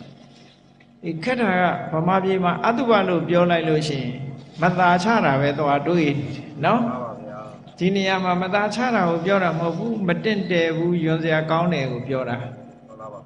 ယွန်စရာကောင်းတယ်မကောင်းဘူးဆိုတာတလားလောက်ရေမချိုးပဲနဲ့နေကြည့်ပေါ့ညနာလည်းမသိနဲ့ဘာမလုံးနဲ့ခန္ဓာကိုယ်မှာတန်ရှင်းမလုပ်ဖဲနဲ့နေကြည့်လိုက်တလားမဟုတ်ပါဘူးတစ်ပတ်လောက်နေကြည့်လိုက်ကိုယ့်ကိုယ်တော့နှာခေါင်းပိတ်နေရမယ်လားမှတ်ပြီတော့ဟုတ်ကဲ့လားခန္ဓာကိုယ်ကြီးရဲ့သဘာဝတင့်တယ်တယ်ဆိုတာမရှိဘူးလူကပြင်းစင်နေလို့တင့်တယ်တယ်လို့ထင်တာလေမတင့်တယ်တာအမှန်ပဲကြည့်ကိုယ်ခန္ဓာကိုယ်မှာကြည့်တယ်မျက်စိကမျက်ခြေးထွက်တယ်နှာခေါင်းကနှာခြေးထွက်တယ်နာရွက်ကနှာဖာခြေးထွက်တယ်ဘယ်မှကောင်းတာတစ်ခုမှမရှိသိမ့်ထားစရာတစ်ခုမှမရအလုံးဟာယွန်စရာအတိပဲအဲ့ဒီသဘာဝတွေကိုဆင်ញင်စဉ်းစားကြည့်တာဒါအလကားကြည့်တာမဟုတ်ဘူးတချို့ကအမလေးယွန်စရာကြည့်လို့ဘာလို့မှာတော့ယွန်စရာကြည့်ခြင်းအပြင်ဘုန်းကြီးတို့ဘာကိုလျှော့ချနိုင်တော့ဆိုလို့ရှိရင်ကိုတွေ့တာတဲ့တဏှာကိုလျှော့ချနိုင်တာမှန်ပါပါဗျာအဲ့ဒီလိုလျှော့ချနိုင်မှမလျှော့ချဘူးဆိုရင်ကိုတွေ့တာတဲ့တဏှာ strong ဖြစ်လာကြီးမားလာတဲ့အခါသူများကိုတွေ့တာတဲ့တဏှာလည်းလျှော့ချလာမလျှော့ချနိုင်ကြီးထွားလာတဲ့အခါမှာပြဿနာတွေဖြစ်တာပေါ့မှန်ပါပါဗျာနောက်ဆုံးမှာကိုရတာမလို့ကို လိုချင်တာမရဘူးဆိုလို့ရှိရင်ဟောပြဿနာတွေဖြစ်ကုန်တာပဲပေါ့အ ਨੇ ဆုံးစိတ်ဆင်းရဲမှုဖြစ်မယ်တောကတွေဖြစ်မယ်ပရိဒီဝါတွေဖြစ်မယ်ဟောလောကလူတွေမှာတောကပရိဒီဝါဖြစ်နေကြတာလိုချင်တာတွေတဏှာကိုအခြေခံပြီးတော့ဖြစ်နေကြတာပဲဒါကြောင့်မို့လို့ကိုယ့်ရဲ့ရုပ်ကိုဘယ်ပုံရှုရမလဲဆိုငါရဲ့ရုပ်ခန္ဓာကြီးဟာအတုပမတင့်တယ်ဘူးညွန်စရာကောင်းတယ်ဆိုတာတွေးဖို့လိုတယ်ဘယ်သူပဲမြင်ကိုကိုလည်းမတင့်တယ်ဘူးလို့မြင်သူတစ်ပါးကိုလည်းမတင့်တယ်ဘူးညွန်စရာကောင်းတယ်လို့မြင်ရင်ဘယ်သူကိုမှချစ်မှာမဟုတ်တော့ဒါသိကြတယ်ကိုလည်းမချစ်ဘူးသူများကိုလည်းမချစ်တော့ဟုတ်ကလားမချစ်ဘူးဆိုကြတဲ့ကတဏှာခင်းသွားပြီလေတွေ့တာမှုတွေအများကြီးလျှော့ချတာဒါကြောင့်မလို့ဟာဒီရူပခန္ဓာလို့ဆိုတဲ့ယုတ်တရားကိုအတုပလို့မြင်လိုက်တာနဲ့တပြိုင်တည်းဘာဖြစ်လာလဲဆိုမတင့်တာကြီးကိုတင့်တယ်တယ်လို့ထင်မှားနေတဲ့အထင်မှားမှုကြီးတစ်ခုဖယ်ရှားလိုက်နိုင်ပြီငကိုယ်တော့ကလှတယ်လို့ထင်တယ်ခုမလှဘူးသုတ်တန်လေးတစ်ခုမှာလူငယ်လူရွယ်အနေနဲ့သာသနာပေါ်ဝင်လာတဲ့ရှင်ဝင်ဂီတဆိုတာရှိတယ်ရှင်အနန္ဒမထေရစီမှာရဟန်းခံပြီးတော့လူငယ်လူရွယ်ဘဝနဲ့ဝင်လာရင်ကနေပြီးတော့ဆွမ်းခံသွားလာတဲ့အခါမှာမိမိနဲ့တဘာဝချင်းမတူတဲ့ဝိသဘာကအာယုံပေါ့အဲ့ဒါကိုမြင်လာပြီးတော့သူ့စိတ်တွေဖောက်ပြန်လာတော့သူကတတိထားနေတာဒါစိတ်မှာတော့တဏှာရာဂတွေဖြစ်နေပြီဆိုပြီးတော့ရှင်အနန္ဒာစီသွားပြီးတော့အရှင်ဘုရားတဲ့တပည့်တော်ရဲ့စိတ်ကိုတဏှာရာဂတွေကနှိမ့်ဆက်နေပါတယ်အဲ့ဒီနှိမ့်ဆက်နေတဲ့တဏှာရာဂအပူမီးတွေငြိမ့်အောင်တပည့်တော်ကိုနည်းနည်းဆုံးမပေးပါလို့လျှောက်တော့ရှင်အနန္ဒာဘာပြောတော့လို့ဆိုတော့အတုပါယဘာဝေဟိမာနာနုတယမௌဇဟာတင်ညာယဝိပရိယေတာစိတ်တန်တေပရိတရှတိမင်းအထင်မှားနေလို့အမှတ်မှားနေလို့မင်းစိတ်တွေဟာဒီလိုပူလောင်နေတာပါအဲ့ဒါကြောင့်မို့လို့မင်းအထင်မမှားနဲ့မလှတာကိုမလှဘူးလို့မြင်အောင်မင်းကြည့်လိုက်တယ်ကြည့်လိုက်တာနဲ့တပြိုင်နက်မင်းရဲ့ပူလောင်မှုတွေရောကျသွားလိမ့်မယ်လို့ခေါ်တာအဲ့တော့ဒါကြောင့်မို့လို့အဲ့ဒါလို့လူတူတယောက်ပေါ်မှာတွေ့တာစိတ်ကလေးဝင်လာလို့ရှိရင်မတင့်တယ်ဘူးဆိုတဲ့ဟာကိုနှလုံးသွင်းကြည့်ပါလားပျောက်လားမပျောက်ဘူးလားဆိုတာနော်မှန်ပါပါဗျာအဲ့ဒါလို့သာနှလုံးသွင်းနိုင်ရင်ပျောက်တယ်ဆိုတာသိကြတယ်ဒါဆေးပဲပေါ့မှန်ပါပါဗျာဟောယောဂဖြစ်လာလို့ရှိရင်ဆေးဆိုတာရှိအမျိုးသားပဲဖြစ်ဖြစ်အမျိုးသမီးပဲဖြစ်ဖြစ်ပုဂ္ဂိုလ်တူပေါ်မှာဆွဲလန်းမှုဆိုတာဝင်လာတတ်တယ်ဝင်လာလို့ရှိရင်မတင့်တယ်ဘူးဆိုတာကိုဆင်ခြင်စဉ်းစားကြည့်ခြင်းဖြင့်တင့်တယ်ဆိုတဲ့မှားရတဲ့အယူဆတစ်ခုကိုကျော်လွှားနိုင်နိုင်တယ်တဲ့အဲ့ဒါလို့ကျော်လွှားလိုက်ခြင်းဟာအမတန်မှဖြတ်ကျော်ဖို့ခက်တဲ့ကာမလို့ဆိုတဲ့ဩဃကြီးကိုဖြတ်ကူးလိုက်တာနဲ့အလားတန်တူတယ်ကာမောခဆိုတဲ့ဒီတဏှာရေကြောကြီးကိုဖြတ်ကူးလိုက်ရရောက်တယ်ဒါကြောင့်မို့လို့ကာမယောဂလို့ဆိုတဲ့တဏှာနဲ့ရှင်တွဲမှုလေသူကကင်းသွားတယ်ကာမတဝဆိုတဲ့တဏှာစိတ်တွေကိုယ်တဏှာမှာစီးဝင်နေတာကိုလည်းပိတ်ဆို့ပြီးသားဖြစ်သွားတယ်ကာမှုပါရဏလူချင်းစရာအာယုန်တွေပေါ်မှာတွေ့တာမှုဆိုတဲ့တဏှာကိုလည်းပဲဖယ်ရှားပြစ်နိုင်ရရောက်တယ်ဟောဒီအကျိုးကျေးဇူးတွေကိုရနိုင်တယ်လို့ပြောဒါလက်တွေ့ကျင့်သုံးကြည့်ပေါ့ရှုံးနဲ့ပတ်သက်လာလို့ရှိရင်အတုပလို့ရှုမြင်ရမယ်တဲ့ကဲနောက်တစ်ခုဝေဒနာနဲ့ပတ်သက်လာတဲ့အခါခံစားချက်ဝေဒနာလေးတွေကိုကြည့်ရသောအဖြစ်လူတွေရဲ့နှစ်သက်နေတာကဒုက္ခဝေဒနာနေလို့ထိုင်လို့ကောင်းပြီစိတ်ကပျော်ပြီဆိုလို့ရှိရင်သဘောကျလူတွေဟာကြည့်လေဆုတောင်းတာကိုကပျော်ရွှင်ချမ်းမြေ့ကြပါစေဆုတောင်းတာပဲဟုတ်ကဲ့လားNew Year ဆိုလာပါလိမ့်မယ် Happy New Year တဲ့တခြားဘာသာဝင်တွေဆို Happy Christmas တွေလာလိမ့်မယ်နော်မှန်ပါပါဗျာအဲ့ဒါလို့ Happy လို့ဆိုတဲ့ဒီဝေဒနာတွေကိုသူတို့ကတန်ဖိုးထားပြီးတော့ပြောနေကြတာလေအဲ့ဒီခံစားမှုလေးတွေလူတွေဟာခံစားမှုနဲ့နေကြတာခဏခဏကြောင်ညာတွေတွေးလိမ့်မယ် ရုပ်ရှင်တွေရိုက်ပြီးတော့ခံစားနားလည်ကြည့်တယ်ဆိုတာတွေရောဟုတ်ကဲ့လား မှန်ပါဗျာ ခံစားမှုကိုတန်ဖိုးထားပြီးတော့ပြောတယ်အဲ့ဒီခံစားမှုလေးကိုဒုက္ခလို့မြင်အောင်ကြည့်ကြည့်ပါတဲ့နော်ခံစားမှုကဒုက္ခမဟုတ်ဘူးဒုက္ခလို့မြင်အောင်ကြည့်အဲ့ဒါလို့မြင်အောင်ကြည့်လိုက်လို့ရှိရင်ဒုက္ခဆိုတာပေါ်မှာဒုက္ခလို့ထင်လွဲနေတာပျောက်ကင်းသွားပါလိမ့်မယ်ဝိပ္ပန္နတာတစ်ခုဖယ်ရှားလိုက်ဘဝကလို့ဆိုတဲ့ဒီဗြဟ္မဘုံတို့လို့အမတန်မှဒီတက်တန်းရှိတဲ့ဘုံဘဝပေါ်မှာတွေ့တာရတဲ့ဘဝကလို့ခေါ်တယ်ရူပတဏ္ဏအရူပတဏ္ဏဗြဟ္မဘဝကိုနှစ်သက်တဲ့ဒီရှင်ရင်ကြောကိုတောင်မှဖြတ်ကူးနိုင်လိမ့်မယ်ဘဝယောဂဆိုတာကိုလည်းပဲဖယ်ခွာပြီးသားဖြစ်လိမ့်မယ်ဘဝတဝဆိုတဲ့မိမိရဲ့တဏ္ဍာမှာမပြတ်စည်းဝင်လာတဲ့တဏှာအတွေးဟာလည်းပဲရပ်ဆိုင်သွားလိမ့်မယ်ဟောနွားလိုကျင့်တယ်ခွေးလိုကျင့်တယ်နွားကျင့်ခွေးကျင့်နေတဲ့တန်တရားဝကလွတ်တယ်ဆိုတဲ့အကျင့်အလေးအထအကျင့်တွေပေါ်မှာမှားမှားယွင်းယွင်းဆွဲလန်းတဲ့အဆွဲလန်းကိုလည်းပဲဖယ်ရှားပြီးသားဖြစ်နိုင်တယ်ဒါအကျိုးတရားလေးတွေကိုပြောတာနော်နောက်တစ်ခုအမတ်တင်ညာနဲ့စိတ်ကူးစိတ်တန်းစိတ်ထဲရဲ့လှုပ်ဆောင်မှုတွေဆိုတဲ့သင်္ခါရအဲ့ဒီတင်ညာနဲ့သင်္ခါရကြတော့ဘယ်လိုရှုမြင်ရမလဲလို့ဆိုရင်အနတ္တ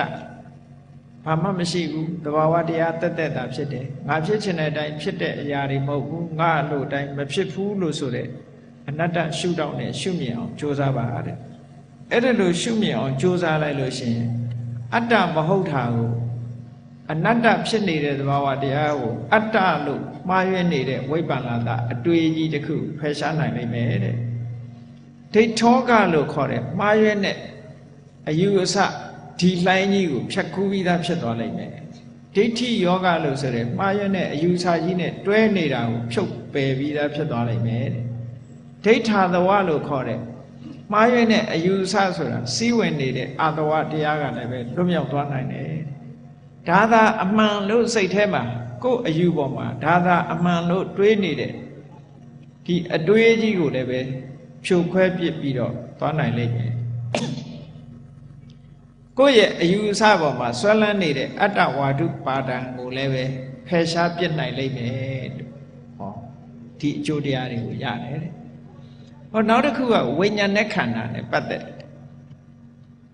ဝိညာဏလို့ဆိုရဲအသိစိတ်ကိုကြတော့ဘယ်လိုရှုရမလဲဆိုမမြဲတဲ့သဘောစိတ်ဆိုတာအမှန်တန်လင်းလင်းမြန်မြန်ပျက်စီးနေတာလေမှန်ပါပါစိတ်ရဲ့လျင်မြန်မှုနှုတ်ဟာအလုံးကိုမြန်ဘယ်လောက်ထိအောင်မြန်နှုံးဆိုရင်တစ်စက္ကန့်အတွင်းမှာဂရေ3သိန်းလောက်ဖြစ်နိုင်ပြတ်နိုင်တယ်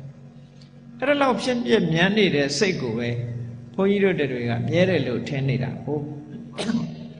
အဲ့ဒီဖြစ်ပြီးပြတ်သွားတဲ့သဘောလေးအနိစ္စသဘောတရားကိုမြင်အောင်ရှုပါတဲ့ရှုလို့ရှိရင်အနိစ္စကိုအနိစ္စထင်နေတဲ့ထင်လွဲမှုဟာပျောက်ကွယ်သွားနိုင်တယ်နောက်ပြီးတော့အဝိဇ္ဇာဆိုတဲ့ဖြတ်ကျော်ဖို့ခက်တဲ့ဩဃကိုလည်းဖြတ်ကျော်ပြီးသားဖြစ်သွားမယ်တဲ့အဝိဇ္ဇာယောဂဆိုတဲ့ရှင်တွဲထားမှုနဲ့လည်းဖြုတ်ပယ်ပြီးသားဖြစ်သွားမယ်အဝိဇ္ဇာတဝဆိုတဲ့မသိတဲ့အနေအထားတွေကိုယ်တဏ္ဍမှာဖြစ်ပေါ်လာတာတွေကိုလည်းဖယ်ရှားပြီးသားပိတ်ဆို့ပြီးသားဖြစ်လိမ့်မယ်ဒိဋ္ဌုပါဒနာလို့ခေါ်တဲ့မှားယွင်းတဲ့ဥပါဒံတစ်ခုကိုလေဘယ်တော့မှဆွဲလန်းမှာမဟုတ်တော့ဘူးလို့ဟောခန္ဓာ၅ပါးနဲ့ပတ်သက်ပြီးတော့မြတ်စွာဘုရားကဒီလိုရှင်းလင်းပြီးတော့ဟောကြားထားတယ်ဒါကြောင့်မို့ဘုန်းကြီးတို့တွေရုပ်နဲ့ပတ်သက်လာလို့ရှိရင်အတုပလို့ရှုဖို့ဝေဒနာနဲ့ပတ်သက်လာလို့ရှိရင်ဒုက္ခလို့ရှုမြင်ဖို့တင်ညာသင်္ခါရနဲ့ပတ်သက်လာရင်အနတ္တလို့ရှုမြင်ဖို့ဝိညာဉ်ဆိုတဲ့အသိစိတ်နဲ့ပတ်သက်လာရင်အနိစ္စလို့ရှုမြင်ဖို့အဲ့ဒီရှုမြင်ခြင်းဒီသာလေမှန်ကန်တဲ့အမြင်လို့အဲ့ဒီမှန်ကန်တဲ့အမြင်ရမှငါဆိုတဲ့ငါဟာဆိုတဲ့အတွေးငါဆိုတဲ့အတွေးမှားယွင်းတဲ့အတွေးမှားအမြင်မှားတွေဟာပျောက်ကွင်းသွားမှာဖြစ်တယ်ဒါကြောင့်မို့တရားချစ်ခင်သူတော်စင်ပြိဿအပေါင်းတို့မြတ်စွာဘုရားကခွဲခြားဟောကြားတဲ့ခန္ဓာ၅ပါးနဲ့ဥပါဒณะခန္ဓာခန္ဓာနဲ့ဥပါဒณะခန္ဓာကိုရှင်းလင်းစွာသိရှိနားလည်ပြီးတဲ့အခါမှာခန္ဓာဆိုတာလဲဒုသဏ္ဍာန်မှာရှိတဲ့အရာဥပါဒณะခန္ဓာဒုသဏ္ဍာန်မှာရှိနေတဲ့အရာဒုသဏ္ဍာန်မှာရှိနေတဲ့အရာတွေကိုတို့တွေဟာ အမှန်တိုင်းမြင်ဖို့အရေးကြီးပါလားလို့ကိုယ်စီသဘောကျပြီးတော့အမှန်တိုင်းမြင်အောင်ကျင့်ကြံကြိုးကုပ်အထောက်တော်မူနိုင်ကြပါစေကုန်သတည်းသာဓုသာဓုသာ